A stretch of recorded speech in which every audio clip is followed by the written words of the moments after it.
C C.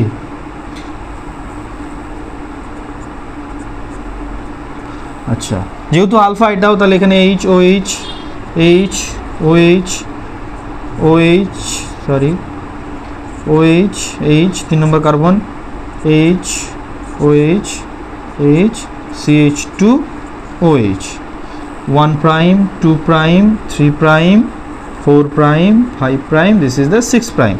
তাহলে এটাও alpha D glucose, alpha D glucose. Okay, তাহলে এদের মধ্যে কি হবে, বিক্রিয়া হবে, এই OH আর এই OH বিক্রিয়া করে জল বেরিয়ে যাবে, পরে রইবে এই অক্সিজেন। তাহলে এই যে আমরা ইরেজ করে দিই জায়গাটা, অক্সিজেন ছিল, অক্সিজেন থাকবে, এবং এইখানে যে বন্ডটা তৈরি হবে সেটা হচ্ছে ও গ্লাইকোসাইডিক বন্ড। তাহলে এইটা হয়ে গেল আমার কার figure, figure of maltose, figure of maltose, যেখানে কি ধরনের বন্ড দেখতে পারবো, আলফা, এটা 1 প্রাইম ছিল, এটা 4 prime, 1 prime to 4 prime, alpha, alpha 1 prime to 4 prime O glycosidic বন্ধনী।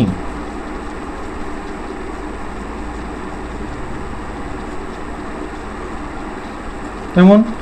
তাহলে এই হয়ে গেল আমার মল্টোজের স্ট্রাকচার। ওকে, এইদিকে আমরা সুক্রোজের স্ট্রাকচার করে নিই। চলো, সুক্রোজ বলছে alpha D glucose beta D fructose দিয়ে তৈরি হয়।